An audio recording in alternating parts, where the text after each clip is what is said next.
नमस्कार दोस्तों, स्वागत है आपका 100% इंग्लिश के यूट्यूब चैनल पर। दोस्तों, आज हम अपने इंडियन पॉपुलर लिटरेचर कोर्स में एक बहुत ही फैसिनेटिंग टेक्स्ट को डिस्कस करने वाले हैं। Have you ever walked into a grocery shop, a barber shop और even an auto rickshaw and seen those bright glossy posters of Lakshmi, Ganesh और maybe a scenery with a brand name printed at the bottom? हम इन्हें calendar art या बाजार art कहते हैं। अक्सर हम इन इमेजेस को इग्नोर कर देते हैं या इन्हें बैड टेस्ट मानकर डिसमिस कर देते हैं। But today we are going to deconstruct this. हम आज डिस्कस करेंगे कजरी जैन के एक सेमिनल टेक्स्ट को, more than meet the eyes, the circulation of images and the embodiment of value. ये टेक्स्ट सिर्फ आर्ट के बारे में नहीं है, इट्स अबाउट इकोनॉमिक्स, रिलीजन और हमारी सोसाइटी कैसे फंक्शन करती है। सो ग्रैब योर नोटबुक्स, क्योंकि आज हम सरफेस के नीचे देखने वाले हैं। सबसे पहले let's understand the context. Traditionally history और लिटरेचर स्टडीज में हम सिर्फ रिटन टेक्स्ट पर फोकस करते थे, but in recent years there has been a visual turn into South Asian studies. Scholars realised कि इंडिया को समझने के लिए यहाँ के विजुअल कल्चर को समझना पड़ेगा। कजरी जैन, जो कि एक रिनाउंड आर्ट हिस्टोरियन है, शी आर्ग्यूज कि इमेजेस सिर्फ रियलिटी को रिफ्लेक्ट नहीं करती, बल्कि रियलिटी को कंस्टिट्यूट भी करती हैं, यानी बनाती हैं।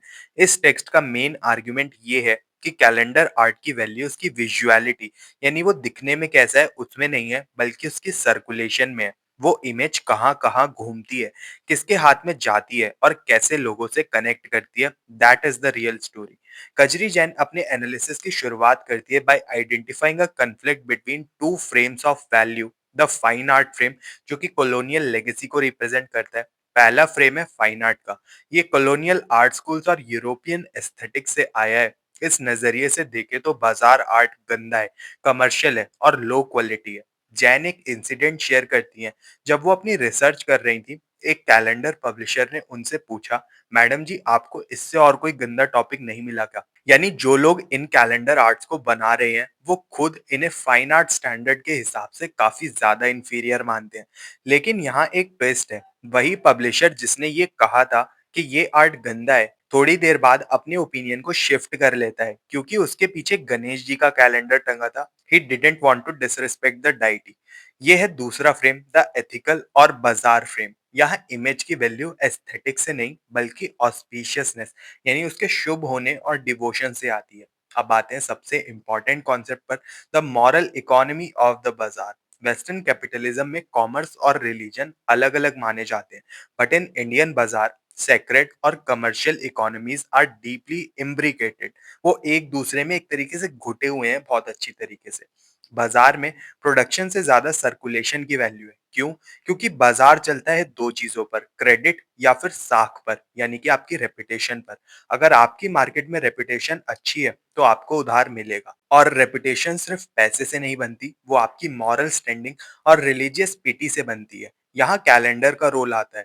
दिवाली पर कैलेंडर्स डिस्ट्रीब्यूट करना एक रिचुअल है। जब एक व्यापारी गुप्ता ब्रदर्स केमिस्ट या वोरा फर्नीचर हाउस का कैलेंडर अपने क्लाइंट्स को देता है, तो वो सिर्फ एडवर्टाइजमेंट नहीं कर रहा, वो अपने रिलेशंस को लिब्रिकेट कर रहा है। The calendar is a gift that renews the relationship for next year.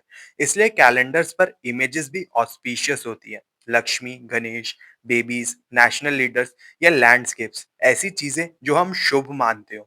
Even the newness of the calendar represents renewal. लेकिन बाजार का एक ब्लाइंड स्पॉट भी है, क्योंकि बाजार सर्कुलेशन और मनी को वैल्यू करता है। वो अक्सर प्रोडक्टिव बॉडी, यानी कि लेबरिंग क्लास और वुमेन की बॉडी को डी वैल्यू करता है। इसलिए गॉड्स को हमेशा तेजस्वी रूप में दिखाया जाता है, मसल्स के बिना।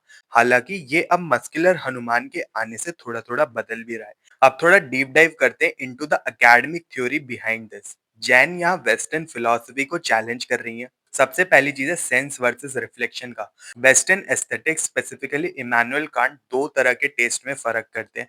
टेस्ट ऑफ रिफ्लेक्शन, ये एलीट टेस्ट है। इसमें आप आर्ट को दूर से देखते हैं, डिसइंटरेस्टेड होकर, like looking a painting in a museum. दूसरा है टेस्ट ऑफ सेंस, ये पॉपुलर टेस्ट है। इसमें सेंसरी प्लेजर, ब्राइट कलर्स और इमोशनल कलेक्शन होता है। कांट इसे लो मानते हैं। बाजार आर्ट टेस्ट ऑफ सेंस पर चलता है, लेकिन जैन कहती है कि ये बैड टेस्ट नहीं है, ये एक अलग तरीके का एंगेजमेंट है। कॉर्पोथेटिक्स एंड दर्शन, इंडियन कंटेक्स्ट में हम इमेज को सिर्फ देखते नहीं है, हम दर्शन करते हैं। According to scholars like Christopher Penny and Jen, darshan is not visual, it is corpothetic यानी embodied aesthetic. डिवोटी भगवान की आंखों में आंखें मिलाता है, एक्सचेंज ऑफ गेज करता है। हम मूर्ति को नहलाते हैं, कपड़े पहनाते हैं, खाना खिलाते हैं। इसलिए कैलेंडर आर्ट में सरफेस इतना इंपॉर्टेंट है, ग्लिटर, वार्निश, ब्राइट कलर्स, क्योंकि डिवोटी चाहता है अपने भगवान को सबसे बेस्ट चीज ऑफर करना। दिस इज सेवा और सर्विस। फाइन आर्ट्स का डिस्टेंस गेज यहाँ फेल हो जाता है, क्योंकि डिवोटी इमेज के साथ एक टैक्टिकल और इमोशनल रिलेशनशिप बनाता है, रिहेबिलिटेटिंग द फेटिश।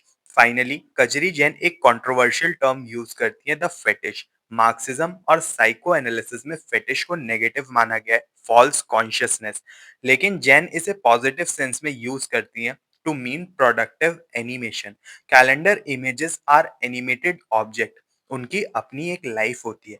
जब 19th सेंचुरी में ब्रिटिश मैन्युफैक्चरर्स को अपना कपड़ा इंडिया में बेचना था, तो उन्हें अपने क्लोथ्स पर हिंदू गॉड्स की इमेजेस लगानी पड़ी। Even the rational western economy had to bow down to the power of fetish or the animated image to sell their goods. So, to conclude the analysis, Kajri Jain calls the calendar image a nomadic icon, यानी कि एक घुमक्कर type की image. ये image रुकती नहीं है, ये travel करती है बिटवीन सेकुलर टाइम, डेट्स और मंथ्स, रिचुअल टाइम, त्योहार और festivals, commercial time, financial year और क्रेडिट साइकिल्स, और लिबिडिनल टाइम, डिवोटी की डिजायर्स और इमोशन।